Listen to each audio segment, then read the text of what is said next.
Hello students, ম্যাথের short tricks নিয়ে আবার তোমাদের সামনে নল সংক্রান্ত ট্রিক্স নিয়ে এসেছি আমি স্বপন বিশ্বাস।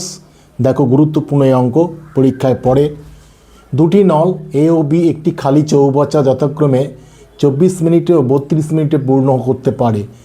যদি দুটি নল একত্রে খুলে দিয়ে কিছুক্ষণ পর বি নল বন্ধ করলে চৌবাচ্চাটি 18 মিনিটে পূর্ণ হয়, তাহলে কত সময় পরে বি নল বন্ধ করে দেওয়া হয়েছিল?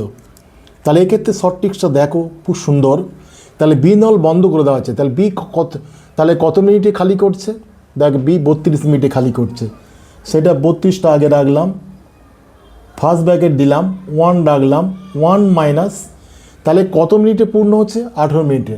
তাহলে 18 রাখলাম, ডিভাইডেড বাই এ কত মিনিটে পূর্ণ করছে? এ করছে তোমার 24, তাহলে 18/24, ব্যাস হয়ে গেল অঙ্ক। সমান সমান 32 গুণ এখানে কত হচ্ছে? 3 6 18, 4 6 24, 4 বিয়োগ 3 মানে 1 4, সমান সমান 8 মিনিটে। আচ্ছা, এইবার যদি বলতো যে কিছুক্ষণ পর এ নল বন্ধ করে দেওয়া হচ্ছে, এবং তাহলে কতক্ষণ পর এ নল বন্ধ করে দেওয়া হচ্ছে? তাহলে এ নলের ক্ষেত্রে দেখো, তখন কি করবে? এ নল কত মিনিটে পূর্ণ করছে?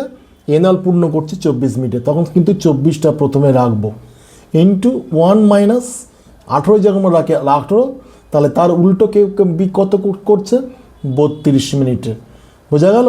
তার উল্টোটা। তাহলে ট্রিক্সটা ভালো করে বুঝে নাও। 24 ইন্টু 1 মাইনাস এখানে কত হচ্ছে? এখানে হচ্ছে 9 16, বিয়োগ করলে কত হচ্ছে? 7 1 থেকে 9 16 বিয়োগ করলে তোমার হচ্ছে, একেবারে করে দিই, তাহলে হচ্ছে 7 16। তাহলে এখানে কাটাকুটি করলে কত হচ্ছে? 3 8 24, 8 2 16, তার মানে হচ্ছে 21 2 মিনিট। তার মানে 10 পূর্ণ 1 2 মিনিট। খুব তাড়াতাড়ি প্র্যাকটিস করলে এগুলো সহজেই তাড়াতাড়ি করতে পারবে। আগে বুঝে নেবে কী অঙ্ক, তারপরে শর্ট ট্রিক্সটা অ্যাপ্লাই করবে। আশা করছি ভালো লেগেছে। ভালো লাগলে অবশ্যই সাবস্ক্রাইব করো। আজ এই পর্যন্ত।